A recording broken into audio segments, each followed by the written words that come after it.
Mummy, आप मेरी शादी के पीछे पड़े हो। मैं शादी अपनी मर्जी से ही करूँगा। मम्मी, बेटा अपनी बुआ से बात कर लेना। डैडी, बेटा अगर शादी करनी हो तो अपनी बुआ से बात कर लेना। बेटा, मम्मी, घर के हर काम में बुआ क्यों ज़रूरी होती हैं। मम्मी, बेटा बुआ घर की स्पेशल मेंबर होती हैं। वह शादी से पहले घर में एक एटम बम की तरह होती हैं। जिस बुआ की शादी हो गई हो, बुआ पूरी तरह से तोप हो जाती हैं। बस फिर घर के हर मामले में बुआ की ही चलती है। बुआ अचानक, क्या बात कर रहे हो मेरे बारे में। डैडी, बहन जी आप अचानक आ गई। बुआ, भैया और भतीजा का प्यार खींच लाया। डैडी, तुम्हारा भतीजा अपनी मर्जी से शादी करना चाहता है। बुआ, वह कहाँ है नालायक।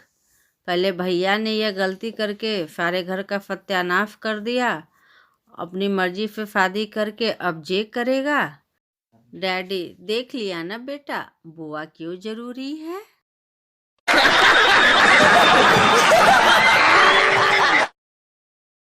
दो वकील बहुत गहरे दोस्त थे। वे दोनों साझेदार थे और अपने हर चीज़ को बांटते थे, यहाँ तक कि अपनी सेक्रेटरी को भी।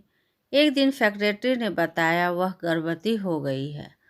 उन दोनों ने उनसे कहा कि वह चिंता न करे, वह दोनों इसका पूरा खर्चा उठाएंगे और उसे अपने बच्चे की तरह पालेंगे। जब बच्चा पैदा हो जाएगा तो उसके बाद का सारा खर्च भी हम उठाएंगे। प्रसव का दिन आ गया। दोनों ही वकील अस्पताल में वेटिंग रूम में इंतजार कर रहे थे। आखिरकार एक बोल पड़ा, यार मुझे यहाँ इंतजार नहीं होता, मैं नीचे जाकर कार में बैठ रहा हूँ।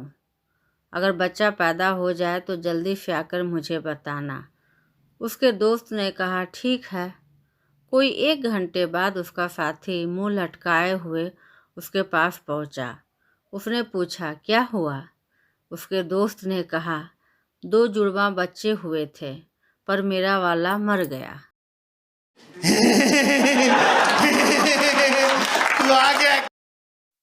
हेलमेट की अहमियत। परिवार में शादी का ज़बरदस्त दबाव के चलते मुझे शादी के लिए एक सुंदर लड़की से मिलवाया गया। मिलने के बाद लड़की ने मेरे छोटे से बिजनेस के कारण नापसंद करते हुए मुझे रिजेक्ट कर दिया। मैंने खिसियाते हुए बोला, तुम गलती कर रही हो, देखना 1 साल बाद यही नौकरी और यही बिजनेस मुझे कितना ऊपर ले जाएगा। अलबत्ता 1 साल बाद मैंने दूसरी लड़की से शादी कर ली। 2 साल बाद मैंने उसी खूबसूरत लड़की को उसके पति के साथ ब्रांड न्यू ऑडी कार में एक ट्रैफिक सिग्नल पर देखा। उस समय मैं अपनी एक्टिवा को किक मार रहा था क्योंकि उसकी बैटरी काम नहीं कर रही थी। उसने अपनी कार से मेरी तरफ देखा, लेकिन हेलमेट पहने होने पर वह मुझे पहचान न सकी और दूसरी तरफ देखने लगी। उस समय मुझे हेलमेट की अहमियत का एहसास हुआ, इसलिए अपनी सेफ्टी के लिए हेलमेट हमेशा अवश्य पहने। किसी गधे को अगर खूंटे से बांधा जाए और उसका मूड खराब हो तो वह खूंटे को खाकर भाग सकता है। ऐसा कभी ना हो, इसलिए पुराने ज़माने में समझदार लोग बजाय खूंटे के गधों को आपस में 2-2 की जोड़ी में बांधते थे। ऐसा करने से दोनों गधे अपनी जगह से हिलते ही नहीं हैं, क्योंकि अगर दोनों में से किसी एक ने भागने की कोशिश की तो दूसरा उसे विपरीत दिशा की ओर खींच लेता है और इस प्रकार दोनों गधे अपनी जगह पर शांति से खड़े रहते हैं। ऐसा कहा जाता है, इस तरकीब के सफल होने के बाद ही हमारे पूर्वजों को विवाह की कल्पना सूझी।